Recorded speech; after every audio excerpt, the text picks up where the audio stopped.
ओम शांति। 3 मई 2023 के ईश्वरीय महावाक्य।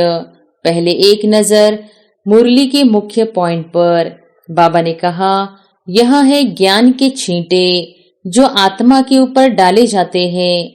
आत्मा प्योर बनने से शीतल बन जाती है। तुम्हारा नाम यहाँ शीतला देवियां है। शीतल करने वाली, ठंडा छींटा डालने वाली देवियां परमपिता परमात्मा को भूलने कारण नास्तिक बन पड़े हैं। बेहद के बाप और उनकी रचना के आदि मध्य अंत को नहीं जानते। शिव बाबा यह माया को वश करने का वशीकरण मंत्र देते हैं। कहते हैं, तुम अपने परमपिता परमात्मा शिव को याद करो। बुद्धि का योग उनके साथ लगाओ। सर्वव्यापी के ज्ञान ने भारतवासियों को बिल्कुल कंगाल बना दिया है। बाप के ज्ञान से भारत फिर सिरताज बनता है। और फिर बाबा ने कहा, मोक्ष किसको भी मिलता नहीं है।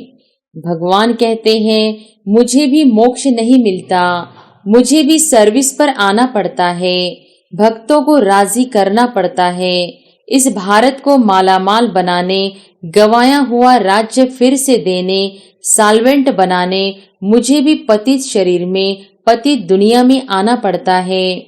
अनेक बार आया हूँ और आता रहूंगा।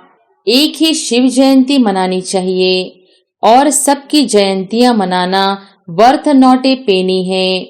एक परमपिता परमात्मा शिव की जयंती मनाना वर्थ पाउंड है, क्योंकि वह भारत को सोने की चिड़िया बनाते हैं। गांधी जी भी कहते थे, नई दुनिया राम राज्य चाहिए, परंतु उस राम राज्य नई दुनिया में तो है पवित्रता, वह तो कर न सके।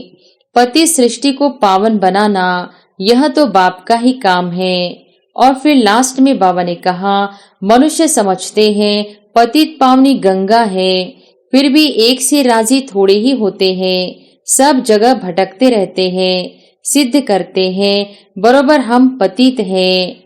जब तक अपने को आत्मा परमात्मा का बच्चा नहीं समझा है, तब तक वर्षा मिल न सके। यह सब समझने की बातें हैं। जो समझ जाएंगे वह कभी स्कूल छोड़ेंगे नहीं। और अब सुनते हैं महावाक्यों को विस्तार से। मुरली का सार। मीठे बच्चे, ज्ञान के ठंडे छींटे डाल, तुम्हें हरे को शीतल बनाना है। तुम हो ज्ञान बरसात करने वाली शीतल देवियां। प्रश्न है, बाप ने तुम्हें ज्ञान का कलश क्यों दिया है? उत्तर है, ज्ञान का कलश मिला है पहले स्वयं को शीतल बनाकर, फिर सर्व को शीतल बनाने के लिए। इस समय हर एक काम अग्नि में जल रहा है। उन्हें काम चिता से उतार ज्ञान चिता पर बिठाना है। आत्मा जब पवित्र शीतल बने तब देवता बन सके। इसलिए तुम्हें हर रूह को ज्ञान इंजेक्शन लगाकर पवित्र बनाना है। तुम्हारी यह रूहानी सेवा है। गीत है, जो पिया के साथ है उसके लिए ज्ञान की बरसात है। ओम शांति। जो बाप के साथ है उसके लिए बरसात है। अब बरसात और बाप तो भला बाप की बरसात कैसे? वंडर खाएंगे ना। दुनिया इन बातों को नहीं जानती। यह है ज्ञान बरसात। तुमको शीतल देवियां बनाने लिए ज्ञान चिता पर बिठाया जाता है।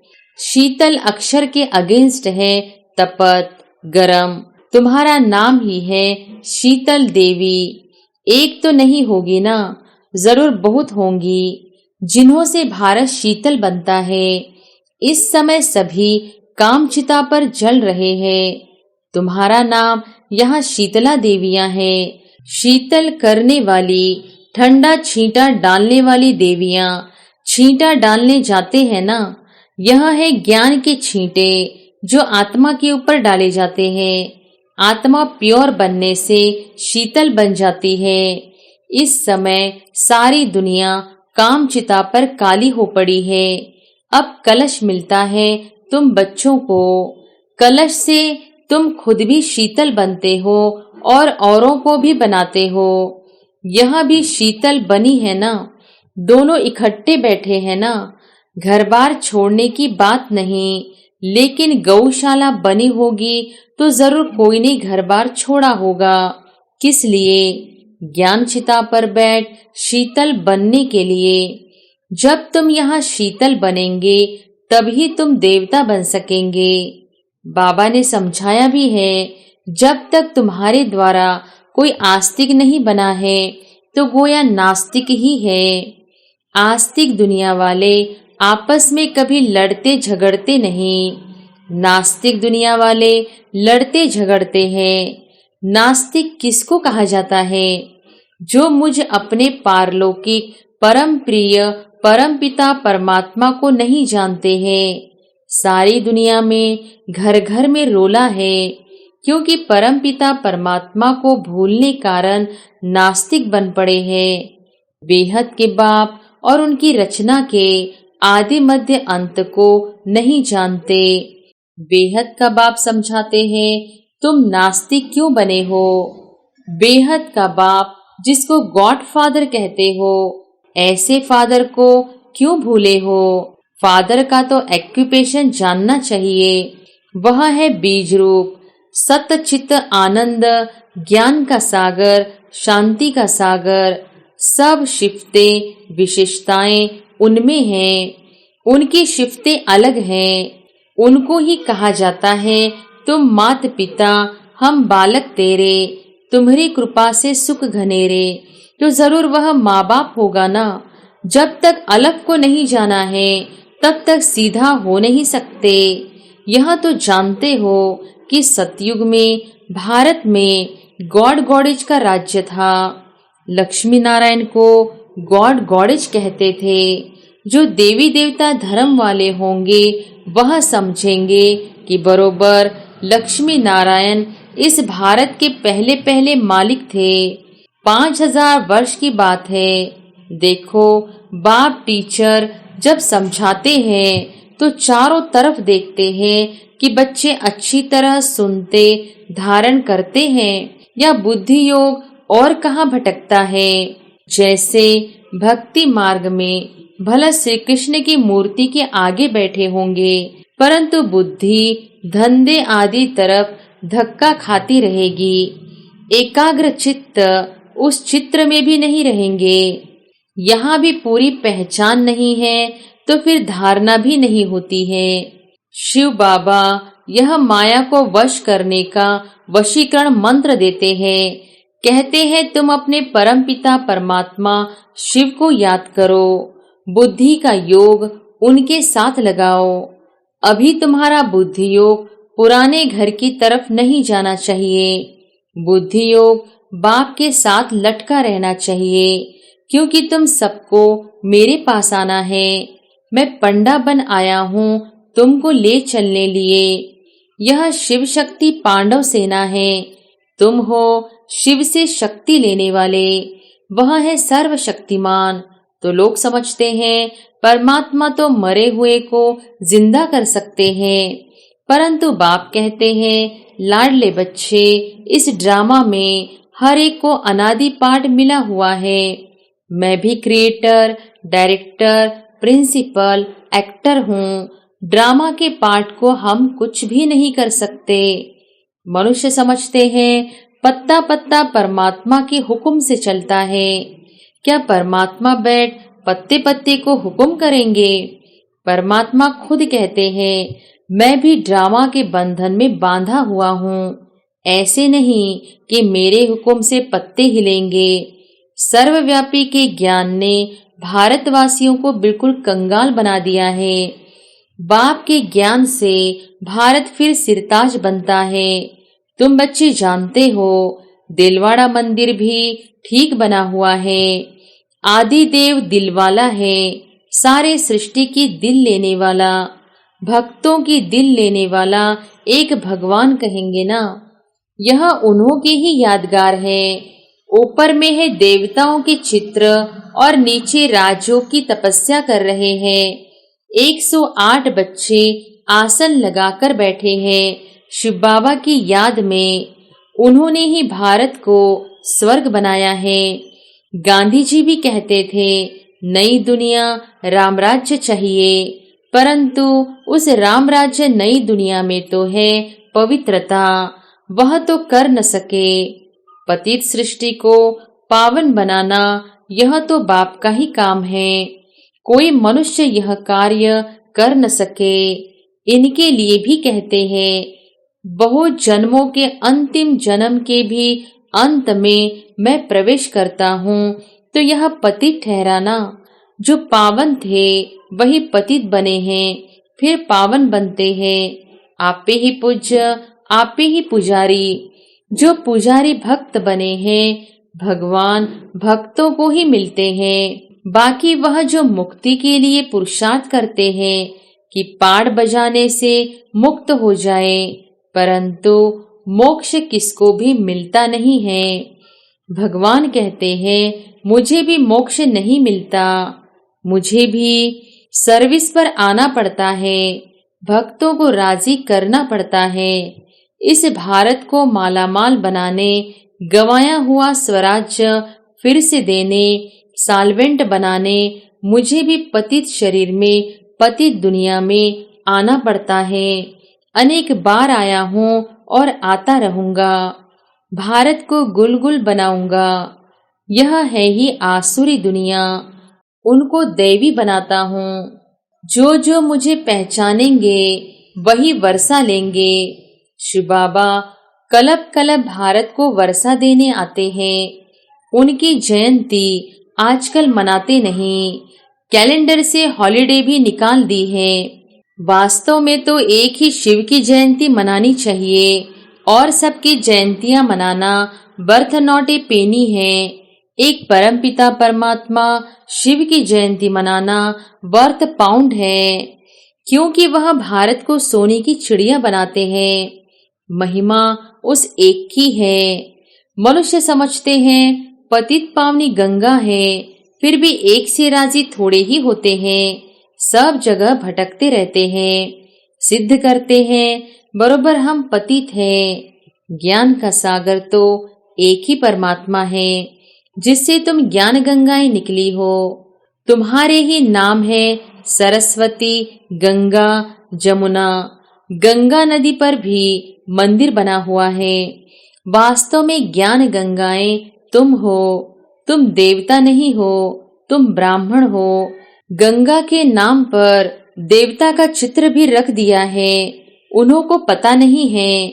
ज्ञान गंगाएं तुम शक्तियां हो। तुम अब मनुष्य से देवता बन रही हो इस राजयोग से।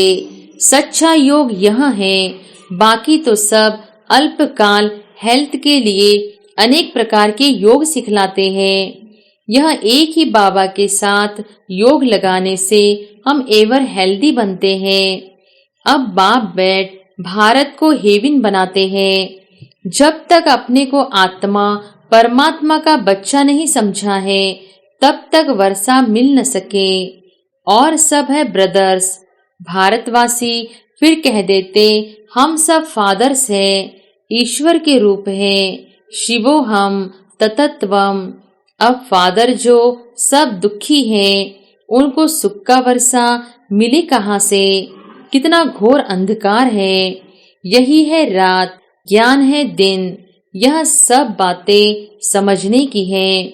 बच्चे, तुम हो रूहानी सोशल वर्कर, वह है जिस्मानी सोशल वर्कर। तुम रूह को इंजेक्शन लगाते हो कि रूह प्योर बन जाए, बाकी तो सब जिस्मानी सेवा करते हैं। बाप बैठ समझाते हैं कितना फर्क है। तुम गॉड को याद कर गॉड गॉडेज बन रहे हो। भगवान खुद कहते हैं, लाडले बच्चे, मैं तुम्हारा गुलाम बनकर आया हूँ। अब मैं जो कहता हूँ सो मानो। उसको श्रीमद् भगवत कहते हैं। ऊंचे ते ऊंच वह है। कोई कहे ब्रह्मा जयंती ऊंचे है, बिल्कुल नहीं। ब्रह्मा विष्णु शंकर को बनाने वाला, उनसे कार्य कराने वाला शिव बाबा है ना। नहीं तो नई सृष्टि कैसे बने? सबसे ऊंच जयंती है ही त्रिमूर्ति शिव की। शिव आते ही है ब्रह्मा विष्णु शंकर के साथ। तो उनकी ही जयंती मनाई जा सकती है। आजकल तो कुत्ते बिल्ली सबकी जयंती मनाते रहते हैं। कुत्तों को भी कितना प्यार करते हैं। आजकल की दुनिया देखो क्या है। कहेंगे सतयुग में यह शेर आदि नहीं होंगे। कायदा नहीं कहता। सतयुग में मनुष्य भी बहुत थोड़े होंगे, तो जानवर आदि भी थोड़े होते हैं। बीमारियां भी पहले इतनी थोड़ी थी, अभी तो कितने ढेर बीमारियां निकल पड़ी हैं। तो यह जानवर आदि पीछे वृद्धि को पाते हैं। सतयुग में गायें भी बड़ी अच्छी होती हैं। कहते हैं श्री कृष्ण ने गौएं चराई, ऐसे नहीं कहते। सतयुग में ऐसी फर्स्ट क्लास गायें थी। देवताओं के लिए वहां हीरे जवाहरातों के महल होते हैं और यहाँ हैं ठिक्कर भित्तर के। यह सब समझने की बातें हैं। जो समझ जाएंगे वह कभी स्कूल छोड़ेंगे नहीं। एम ऑब्जेक्ट समझने बिगर कोई आकर बैठे तो भी समझ नहीं सकेंगे। जहां भी सत्संग में जाते हैं वहां एम ऑब्जेक्ट कुछ भी होती नहीं। यह तो पाठशाला है। पाठशाला में तो जरूर एम ऑब्जेक्ट चाहिए ना। तुम एम ऑब्जेक्ट को जानते हो। जिनकी तकदीर में नहीं होगा उनकी बुद्धि में ज्ञान कभी टपकेगा ही नहीं। जीवन मुक्ति में भी थोड़े ही आएंगे। पिछाड़ी वाले स्वर्ग में आ न सके। अच्छा, मीठे मीठे सिकिलधे बच्चों प्रति माता पिता बाप दादा का याद प्यार और गुड मॉर्निंग। रूहानी बाप की रूहानी बच्चों को नमस्ते। धारणा के लिए मुख्य सार। पहली पॉइंट, बुद्धि योग सदा एक बाप में लगा रहे।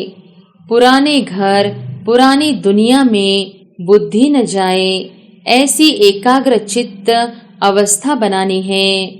दूसरी पॉइंट, बाप की सर्व शिफ्तें गुण स्वयं में धारण करना है। हर आत्मा पर ज्ञान की छींटे डाल उनकी तपत बुझाए शीतल बनाना है। वरदान है, हर आत्मा से आत्मिक अटूट प्यार रख, स्नेह संपन्न व्यवहार करने वाले सफलता मूर्त भव। हर आत्मा से आत्मिक अटूट प्यार रख, स्नेह संपन्न व्यवहार करने वाले सफलता मूर्त भव। जैसे बाप के प्रति अटूट अखंड अटल प्यार है, श्रेष्ठ भावना है, निश्चय है, ऐसे ब्राह्मण आत्माओं से आत्मिक प्यार अटूट और अखंड हो। किसी के कैसे भी संस्कार हो, चलन हो, लेकिन ब्राह्मण आत्माओं का सारे कल्प में अटूट संबंध है, ईश्वरीय परिवार है। बाप ने हर आत्मा को चुनकर ईश्वरीय परिवार में लाया है। यह स्मृति रहे तो आत्मिक प्यार अटूट होने से स्नेह संपन्न व्यवहार होगा और सह सफलता मूर्त बन जाएंगे। स्लोगन है, अंतर्मुखी वह है जो जिस समय चाहे आवाज में आए और जिस समय चाहे आवाज से परे हो जाए। अंतर्मुखी वह है जो जिस समय चाहे आवाज में आए और जिस समय चाहे आवाज से परे हो जाए। अच्छा, ओम शांति।